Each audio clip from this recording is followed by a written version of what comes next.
Welcome, viewers. Today we're diving into the wild and wacky world of Slavoj Žižek, the Slovenian philosopher, cultural critic, and self-described monster of theory, who has become one of the most influential and controversial thinkers of our time. Love him or hate him, there's no denying that Žižek has made a massive impact on contemporary philosophy, political theory, and pop culture analysis. With his trademark blend of Hegelian dialectics, Lacanian psychoanalysis, and Marxist critique, all filtered through the lens of movies, jokes, and pop culture references, Žižek offers a wholly unique perspective on the world we live in. In this video, we'll explore some of the key ideas and arguments put forward by Žižek over his long and prolific career. We'll look at how he uses the philosophy of Hegel to analyze everything from ideology and politics to ontology and subjectivity. We'll dive into his provocative takes on topics like freedom, materialism, and the role of fantasy in our lives. And we'll see how he applies his theoretical framework to dissect contemporary issues in culture, politics, and society. Fair warning: some of Žižek's ideas can be pretty mind-bending and counterintuitive. He's famous for his constant reversals, paradoxes, and deliberately provocative statements. So strap in and prepare to have your preconceptions challenged. By the end, you may find yourself looking at the world in a whole new way. Let's get started. 1. Hegel Reloaded. Žižek's dialectical materialism. To understand Žižek's philosophy, we have to start with his unique interpretation of Hegel. Now, Hegel has a reputation for being one of the most difficult and obscure philosophers to read. His ideas about dialectics, absolute spirit, and the movement of history can seem hopelessly abstract and disconnected from reality. But Žižek argues that we've been reading Hegel all wrong. Far from being an arch-idealist philosopher obsessed with grand metaphysical systems, Žižek claims that Hegel was actually a thoroughgoing materialist thinker, even more so than Marx. How does Žižek justify this surprising claim? It all comes down to his reading of Hegel's dialectics. For Žižek, the key insight of Hegel's philosophy is not some grandiose vision of historical progress or cosmic spirit. Rather, it's the recognition that reality itself is inherently incomplete, contradictory, and non-identical with itself. Let's break this down a bit. In Hegel's dialectical logic, any fixed identity or concept inevitably generates its own negation or opposite. But rather than this opposition being resolved in some higher synthesis, Žižek argues that the synthesis is actually the retroactive positing of the original terms of the opposition. If that sounds confusing, think of it this way. It's only after the fact, looking backwards, that we can identify the original terms of an opposition. The synthesis doesn't resolve or transcend the contradiction. It simply marks the gap or inconsistency inherent in reality itself. Žižek gives the example of the French Revolution. It's only after the revolution occurred that we can retroactively posit the prior regime as the old regime, in opposition to the new revolutionary order. The revolution didn't resolve some pre-existing conflict. It created the very terms of that conflict through its own occurrence. This may seem like abstract philosophical hairsplitting, but for Žižek, it has profound implications for how we understand reality, history, and our own subjective experience. It means that there is no underlying substance or ground to reality, just a series of contingent events and acts that retroactively create their own preconditions. In this view, materialism doesn't mean reducing everything to physical matter. It means recognizing the fundamental incompleteness and inconsistency of reality itself. There is no hidden spiritual essence or transcendent meaning behind the appearance of things. The appearance is all there is, but this appearance is itself fractured, contradictory, and non-identical with itself. This brings us to one of Žižek's favorite Hegelian concepts: tarrying with the negative. For Hegel, true philosophical insight comes not from trying to escape or resolve contradiction, but by fully inhabiting it. We have to resist the temptation to paper over the gaps and inconsistencies in our experience. Instead, we need to dwell in the difficult space of contradiction and antagonism. Žižek argues that this is what makes Hegel more radical than Marx.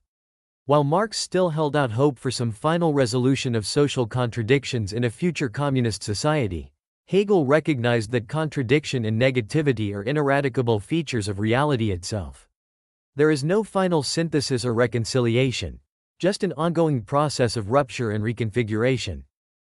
To illustrate this, Žižek often uses the example of a drinking game where you have to drink every time you drink. The paradoxical self-referentiality of this rule captures something of how Hegelian dialectics work. There's no stable ground or starting point. The very act of following the rule creates the conditions for following it again in an endless loop.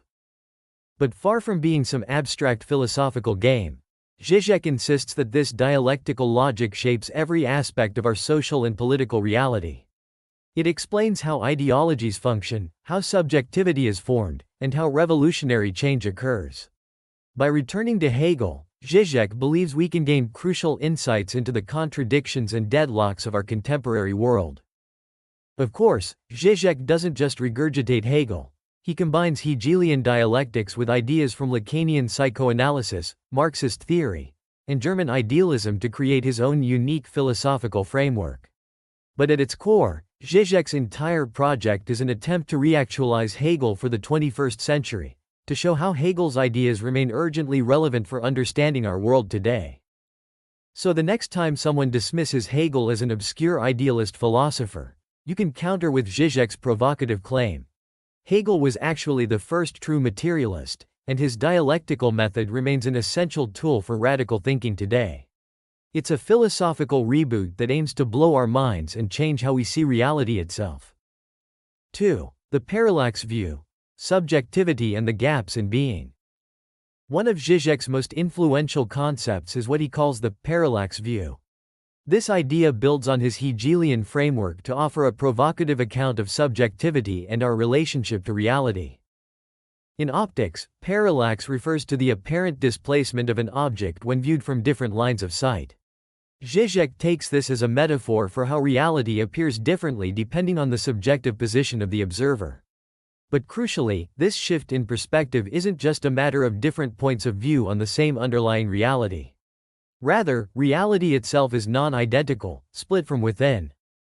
To understand this, we need to grasp Žižek's ontology, his theory of the nature of being itself. Drawing on Hegel, Lacan, and quantum physics, Žižek argues that reality is not a consistent, fully constituted realm that we simply perceive from the outside.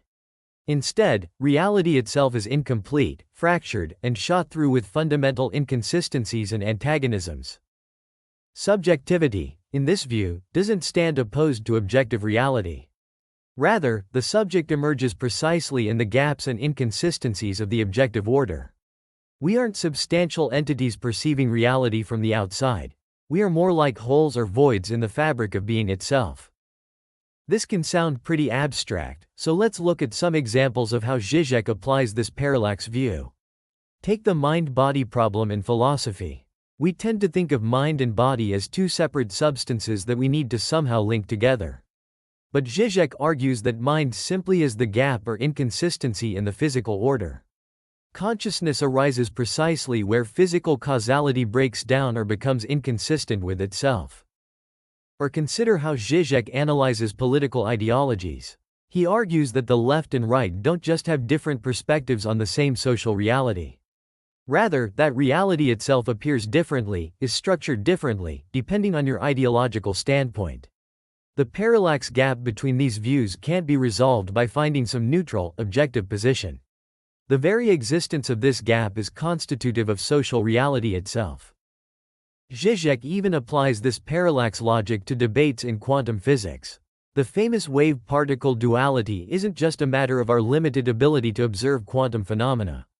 Rather, quantum reality itself oscillates between these two incompatible states. The gap between them is inherent to the nature of quantum objects.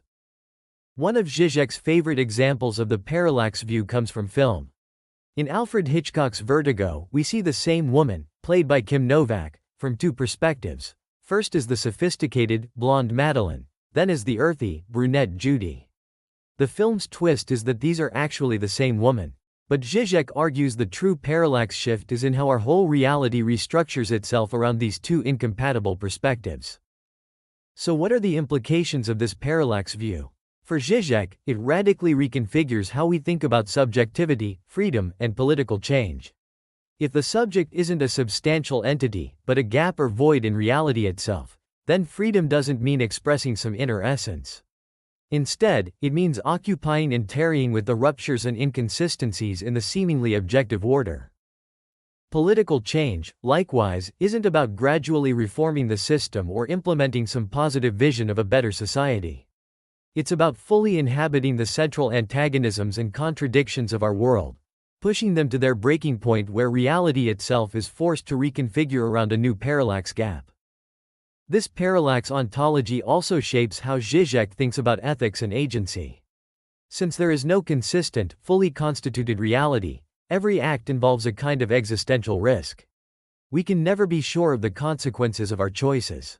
But this very uncertainty is what opens up the space for genuine ethical and political engagement. Žižek's parallax view can make your head spin.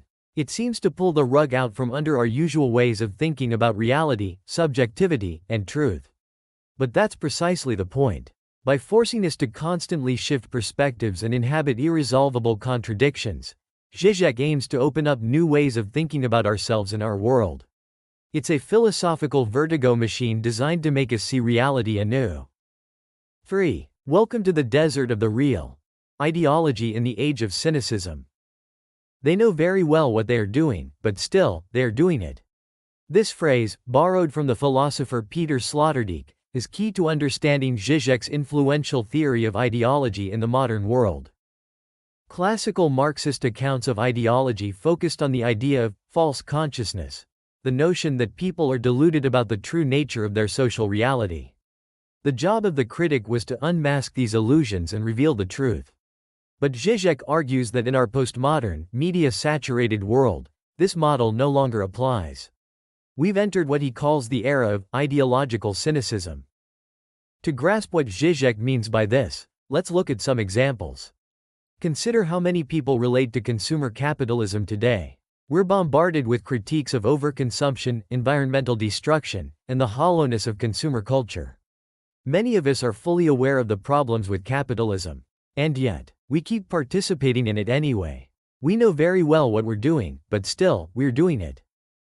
Or take political corruption. It's become almost a cliché to say that all politicians are corrupt and serving special interests rather than the people. This cynical attitude is widespread.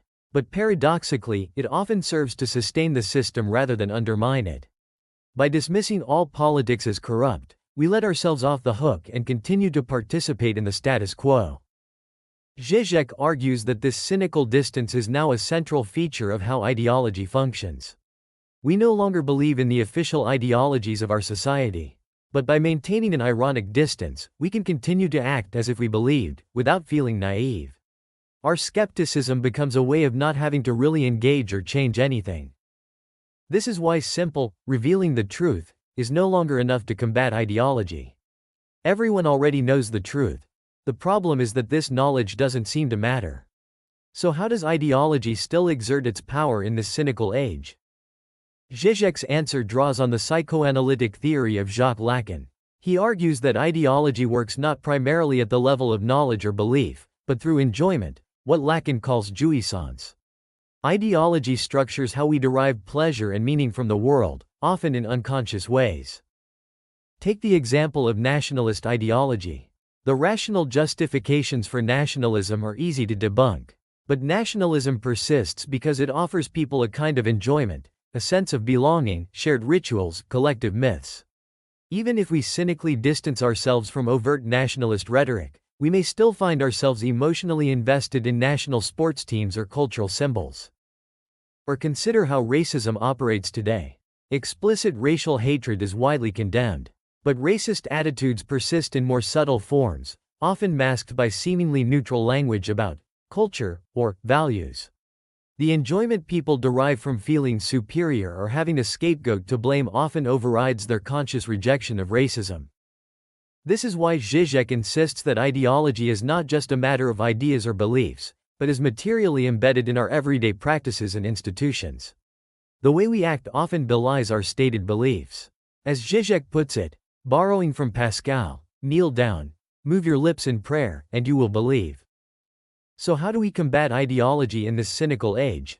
Žižek argues that simple demystification or rational argument is not enough. We have to intervene at the level of enjoyment itself, to change how people derive pleasure and meaning from the world. This often requires a kind of shock to disrupt our usual patterns of enjoyment and force us to confront the inconsistencies in our worldview. This is why Žižek so often turns to examples from art, film, and popular culture. A powerful film or novel can reconfigure how we see and experience reality in a way that abstract arguments often can't.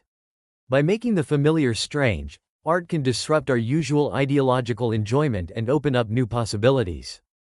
Žižek himself often plays the role of provocateur, making outrageous statements to short-circuit our usual cynical distance. His goal is to force us to really believe and invest in ideas, rather than maintaining a safe ironic detachment. Only by fully inhabiting our ideological coordinates, he argues, can we hope to change them.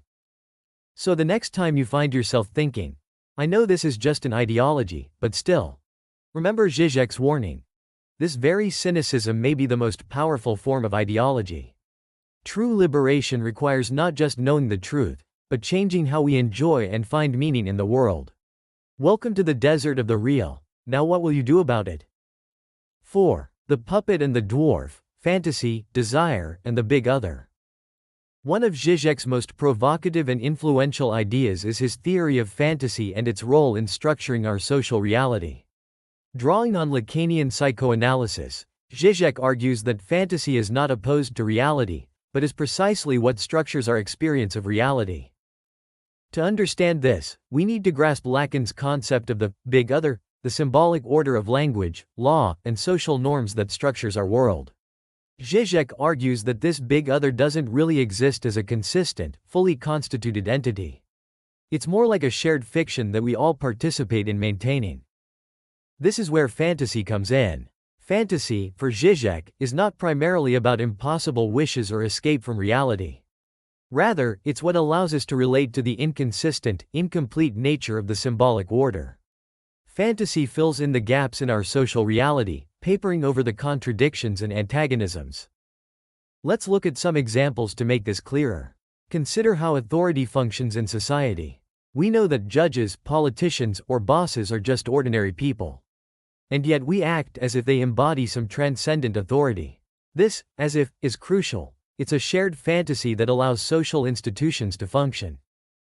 Žižek uses the metaphor of the chess player who cheats by using a little person hidden inside the machine. The little person, the dwarf, represents the contingent, flawed reality behind our social institutions. But for the game to work, we have to pretend to believe in the autonomy of the machine, the puppet. The fantasy is what allows us to act as if the big other really exists and has legitimate authority. This dynamic plays out in all kinds of ways in our social and political life. Take democracy, for instance. We know that the democratic process is flawed, corrupted by money and special interests. And yet we continue to participate as if our vote really matters. This shared fantasy is what allows democracy to function at all. Or consider how we relate to cultural or religious traditions. Many modern people maintain an ironic distance from traditional beliefs and practices. We don't really believe in them literally. And yet we continue to participate in rituals and invoke traditional language, as if we believed. The fantasy allows us to relate to our cultural heritage without fully embracing or rejecting it. Žižek argues that even our most intimate experiences of selfhood and desire are structured by fantasy. We like to think we have some authentic inner self or genuine desires. But Žižek claims that desire is always the desire of the other. We desire what we believe others desire. Our sense of self is a kind of fantasy construction designed to cover over the lack or void at the core of subjectivity. This theory of fantasy has major implications for how Žižek thinks about ideology and political change. Simply debunking ideological illusions is not enough, because fantasy operates at a level beyond mere belief. We have to change the underlying fantasies that structure how we experience and relate to social reality. This is why Žižek is so interested in moments of historical rupture or trauma that shatter our existing fantasies. The fall of communist regimes in Eastern Europe is a key example he often returns to. The shared social fantasy that sustained those systems collapsed, forcing a radical reconfiguration of society. But Žižek warns that we often rush to construct new fantasies to replace the old ones. After communism fell, many Eastern Europeans embraced fantasies about Western consumer capitalism that were just as illusory. The challenge is to resist the temptation to paper over the gaps in our social reality with new fantasies. Instead, Žižek argues for what he calls traversing the fantasy, fully confronting the inconsistencies and antagonisms in our social reality without retreating into comforting illusions. This doesn't mean achieving some fantasy-free existence. Rather, it means relating to our fantasies in a new way, recognizing them as fantasies while still allowing them to structure our experience.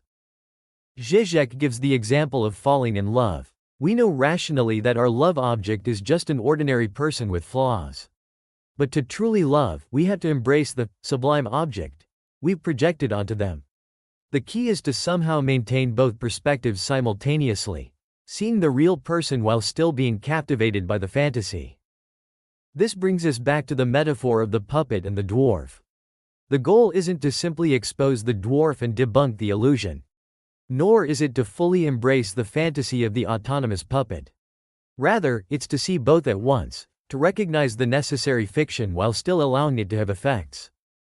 Žižek argues that this perspective is crucial for genuine political engagement today. We have to somehow believe in and invest ourselves in political projects and ideals, while simultaneously maintaining an ironic distance and awareness of their fictional status. It's a difficult balancing act, but one Žižek sees as essential for navigating our postmodern condition. So the next time you find yourself swept up in a compelling political narrative or cultural fantasy, try to step back and see both the puppet and the dwarf simultaneously. Can you recognize the fantasy as a fantasy while still allowing it to structure your engagement with the world? This, for Žižek, is the key to traversing the fantasy and opening up new political and subjective possibilities. 5. The ticklish subject: freedom, responsibility, and the death drive. At the core of Žižek's philosophy is a radical rethinking of human subjectivity and freedom. Against both postmodern critiques of the subject and traditional notions of the self as a stable, autonomous entity, Žižek proposes a theory of the subject as fundamentally split, unstable, and driven by an internal antagonism. Drawing on Hegel, Lacan, and German idealism, Žižek argues that subjectivity emerges through a kind of self-relating negativity. The subject isn't a positive entity, but a gap or void in the fabric of being. It's what's left over when all positive content is stripped away. This may sound abstract, but Žižek gives some vivid examples to illustrate his point. Consider how we experience ourselves in moments of intense emotion or decision. There's often a sense of being torn, of conflict between different aspects of ourselves. This internal division, for Žižek, isn't a bug but a feature. It's constitutive of subjectivity itself. Or think about how we relate to our own past actions. We can always retroactively reinterpret and change the meaning of what we've done. This capacity for self-transformation shows that we're never fully identical with ourselves. There's always a gap between who we are and who we take ourselves to be. This split in the subject is closely tied to what psychoanalysis calls the death drive. For Žižek, this isn't primarily about literal death or destruction. Rather, it names an excess or surplus in human beings that can never be fully integrated into any stable identity or social order. Žižek gives the example of Antigone from Greek tragedy. Her insistence on burying her brother against the decree of the king represents an inhuman excess that disrupts the social order. This inhuman core is what makes us human, our capacity to stick to an ethical stance even at the cost of our own well-being or social standing. So what does this strange theory of subjectivity mean for how we think about freedom and responsibility? For Žižek, true freedom isn't about making choices within a pre-given framework. It's about changing the very coordinates of the situation, redefining what's possible. He often uses the metaphor of a chess game. A truly free act isn't just choosing which piece to move according to the rules. It's more like flipping over the chessboard and redefining the entire game. This is why Žižek is fascinated by revolutionary moments in history, times when people radically reconfigure the very structure of their society. But this freedom comes with a heavy burden of responsibility. If we're not fully determined by our circumstances or nature, then we are radically responsible for who we become. Žižek argues that we have to assume responsibility even for things that seem to happen to us against our will. He gives the provocative example of people who experience themselves as victims of trauma or oppression. While acknowledging the reality of their suffering, Žižek argues that true liberation comes from assuming responsibility for one's position, recognizing how we're complicit in reproducing the very structures that oppress us. This can sound harsh, even victim-blaming, but Žižek insists it's actually a profoundly emancipatory idea. Only by assuming this radical responsibility can we open up the possibility of genuine change. If we see ourselves as purely passive victims, we remain trapped within the existing coordinates of our situation. Žižek extends this logic to how we think about social and political issues. He's critical of identity politics and what he sees as a culture of victimhood on the left. Instead of competing to be recognized as the most oppressed or traumatized, he argues we need to assume collective responsibility for the state of our world. This doesn't mean ignoring very real inequalities and injustices, but it does mean moving beyond a simplistic narrative of good victims versus evil oppressors. We're all implicated in the systems we inhabit, and real change requires confronting our own complicity. Žižek illustrates this with the example of ecology and climate change. It's not enough to just blame evil corporations or demand that governments take action. We have to confront how our entire way of life is unsustainable. This is a much more difficult and traumatic realization than simply positioning ourselves as innocent victims of a corrupt system. So what does it mean to act freely and responsibly in Žižek's view? It means assuming the burden of our own freedom, recognizing that there's no external guarantee or authority to justify our choices. We have to make leaps into the unknown, fundamentally restructuring our reality without any assurance of the outcome. Žižek often turns to art and literature for examples of such radical acts. He's fascinated by characters who maintain an ethical stance even when it leads to their own destruction. Or by moments when people choose to sacrifice everything for a cause, even if that cause ultimately fails. This may all sound like a recipe for anxiety and paralysis. If we're radically free and responsible, how can we ever feel secure in our choices? But for Žižek, this very anxiety is what makes us human. The terrifying openness of our existence is also what allows for genuine creativity, love, and political engagement. So the next time you feel torn about a difficult decision or overwhelmed by the state of the world, remember Žižek's ticklish subject. Can you embrace your fundamental freedom and responsibility, even if it means giving up comforting illusions? Can you act decisively while knowing that you may be wrong?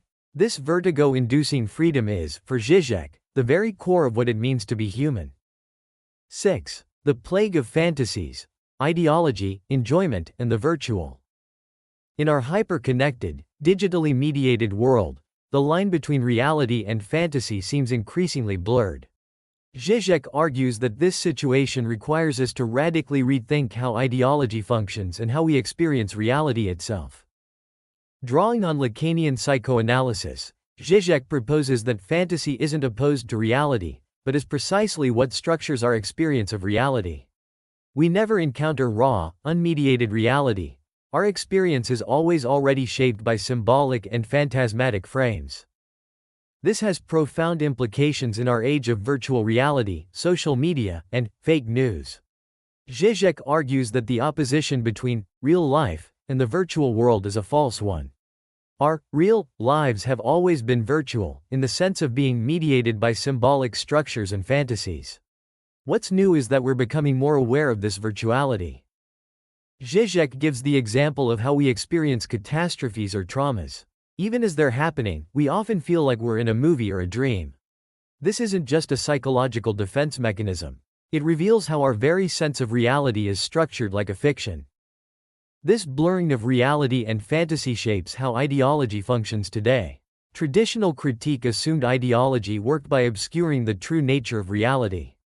But Žižek argues that in our post-ideological era, ideology works precisely by offering us reality itself as an escape from the traumatic real.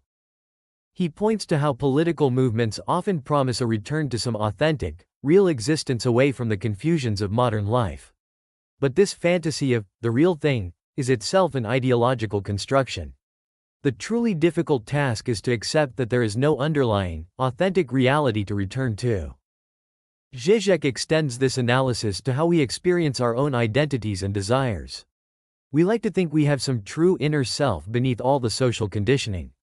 But Žižek argues that this very notion of an authentic core self is a fantasy. Our innermost desires are always shaped by our relationships to others and to the big other of our symbolic order. This doesn't mean nothing is real or that all realities are equally valid. Rather, Žižek wants us to recognize how reality itself is non-all, inconsistent, shot through with antagonisms and impossibilities. The virtual realm doesn't obscure some underlying true reality. It makes visible the inherent virtuality of reality itself. Žižek illustrates this with the example of online dating. The common worry is that people present false or idealized versions of themselves online. But Žižek argues that in face-to-face interactions, we're also always playing a role, presenting a certain image. The online realm just makes this more explicit and manipulable. Indeed, Žižek suggests that online interactions can sometimes allow for more authenticity than face-to-face ones. The distance of virtual communication can allow people to express thoughts and desires they might be too inhibited to share in person. The fantasy space of the virtual can paradoxically put us in touch with disavowed aspects of ourselves. This blurring of fantasy and reality shapes how we relate to political and social issues. Žižek argues that many popular movements today are structured around fantasies, whether it's the right-wing fantasy of returning to a pure national culture, or the left-wing fantasy of a fully reconciled society without antagonism.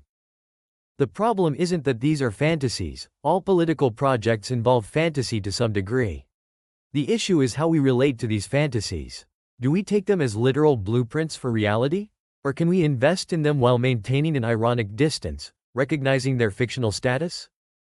Žižek is particularly concerned with how the virtualization of our world affects our capacity for genuine political engagement. He warns that online activism can often function as a kind of pseudo-activity, allowing us to feel like we're doing something while actually changing nothing in the real world.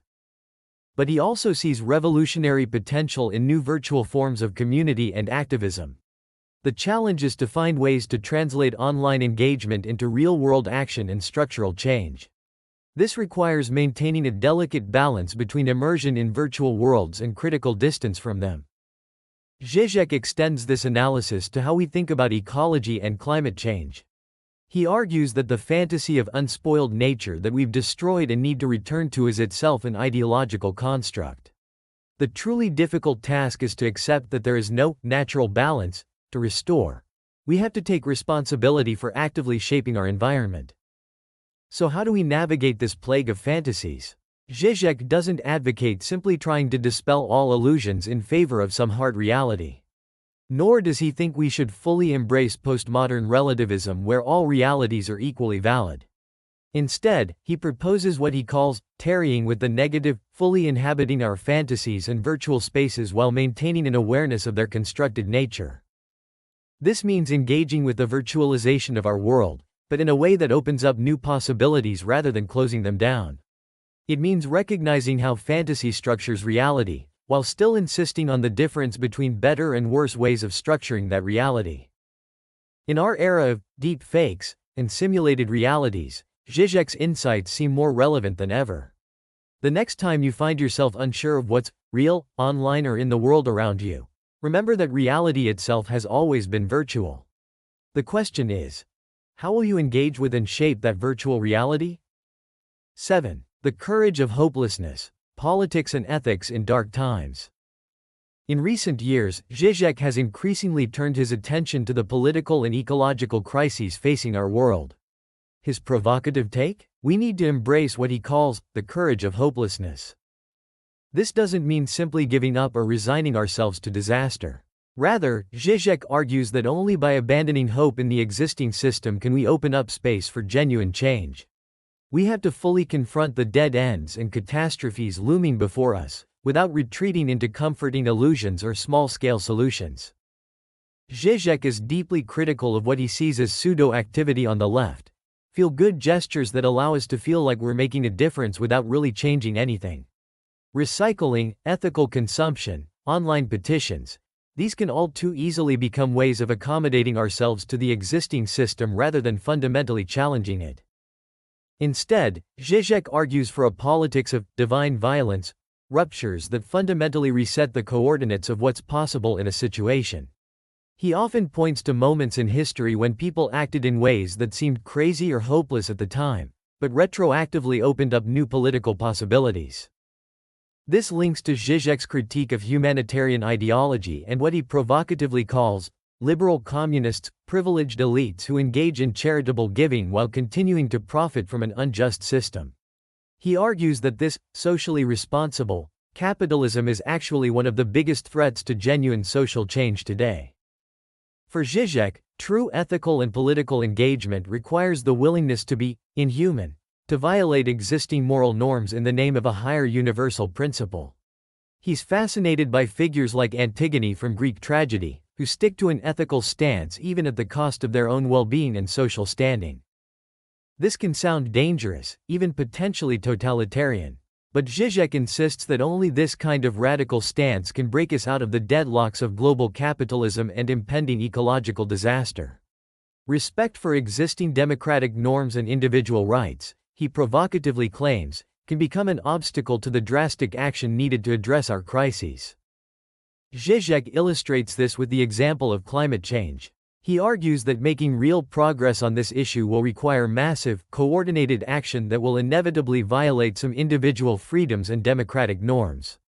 The alternative is to respect existing processes while sleepwalking into catastrophe. This doesn't mean Žižek advocates for dictatorship or disregards human rights. But he does insist that we need to rethink our notions of freedom and democracy in the face of collective existential threats. True freedom today, he argues, might mean freely choosing to limit our choices for the sake of our collective survival. Žižek extends this analysis to how we think about violence and social change. He's critical of liberal pacifism and the idea that we can transform society without any conflict or violence. Instead, he argues for distinguishing between different forms of violence, contrasting systemic violence inherent in the normal functioning of global capitalism with reactive violence that challenges this system. This leads Žižek to some controversial political positions. He's defended figures like Julian Assange and Edward Snowden, arguing that their treason was ethically necessary to expose the functioning of power. He's even made provocative statements about how Trump's election might be good for the left by shattering illusions about the existing system. But Žižek insists he's not being contrarian for its own sake. He genuinely believes we're facing catastrophic threats that can't be addressed within the existing political and economic framework. Only a radical reconfiguration of society can offer real solutions. So what would Žižek's politics of hopelessness look like in practice? He's advocate for a renewed communism, but not in the sense of recreating 20th-century socialist states. Instead, he calls for new forms of collective organization to address the commons, shared resources and challenges that market mechanisms can't adequately handle. Climate change is the most obvious example, but Žižek also points to issues like automation, genetic engineering, and digital networks. These technological developments, he argues, are making traditional notions of property and market exchange obsolete. We need new ways of organizing production and distribution. Žižek is also attentive to new forms of exploitation and domination emerging in our digital age. He warns about societies combining authoritarian political control with capitalist economic dynamics, as arguably seen in China. And he's concerned about new forms of voluntary servitude, where we willingly give up our data and freedom to tech companies. Crucially, Žižek doesn't claim to have all the answers or a clear blueprint for future society. That would go against his Hegelian emphasis on the radical contingency of history. Instead, he calls for a stance of militant uncertainty, fully committing ourselves to political engagement while remaining open to revising our positions. This links to Žižek's psychoanalytic approach to politics. He argues that every political position is ultimately based on some fundamental fantasy, a vision of full reconciliation or harmony. The trick is to invest in our political projects while maintaining an ironic distance, recognizing the impossibility of their full realization. So how can we cultivate this courage of hopelessness in our own lives and political engagements? Žižek suggests a few strategies. 1. Fully confront the worst possible scenarios without flinching. Don't retreat into comforting illusions or small-scale solutions. 2. Be willing to abandon existing moral and political norms if the situation truly calls for it. Sometimes the truly ethical act appears evil from the standpoint of conventional morality. 3. Look for points of contradiction and antagonism in the existing system. These are the weak points where genuine change might emerge. 4. Engage in what Žižek calls determinate negation, not just abstract critique, but concrete actions that negate existing structures and create space for alternatives. 5. Maintain revolutionary patience. Be willing to engage in political work without any guarantee of success or even any clear idea of what success would look like.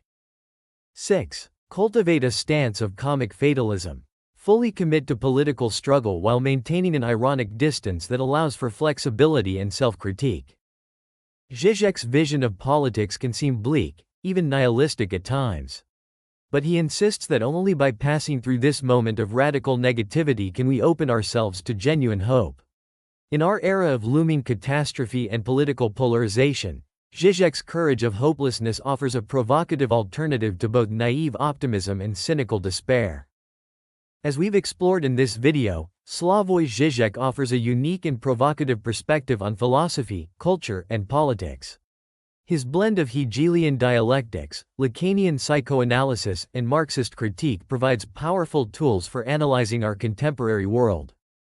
From his reinterpretation of Hegel as a materialist thinker to his theories of ideology and subjectivity, Žižek challenges us to radically rethink our basic assumptions about reality, freedom, and political change.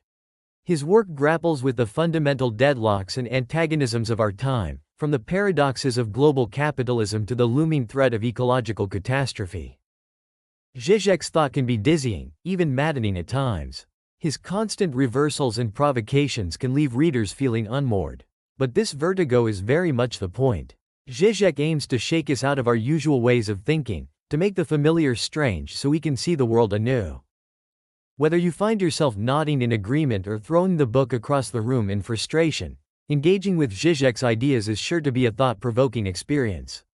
He forces us to confront the gaps and inconsistencies in our worldviews, to tarry with the negative rather than retreating to comforting illusions. In our era of political polarization and looming existential threats, Žižek's philosophy offers no easy answers or comforting solutions. But it does provide tools for navigating our complex reality with clear eyes and radical hope. By fully confronting the deadlocks of our time, perhaps we can open up new possibilities for genuine change. So the next time you find yourself feeling hopeless about the state of the world, remember Žižek's paradoxical injunction. Don't just do something, stand there. Sometimes taking a step back to really think through our situation is the most radical act of all. We hope this video has given you a taste of Žižek's wide-ranging and provocative body of work. Whether you're inspired to dive deeper into his writings or vehemently disagree with his positions, we encourage you to keep grappling with the big questions he raises. In true Žižekian fashion, we'll end with a joke. What did the Buddhist say to the hot dog vendor? Make me one with everything. Thanks for watching, and don't forget to like, subscribe, and share your thoughts in the comments. Until next time, keep thinking dialectically.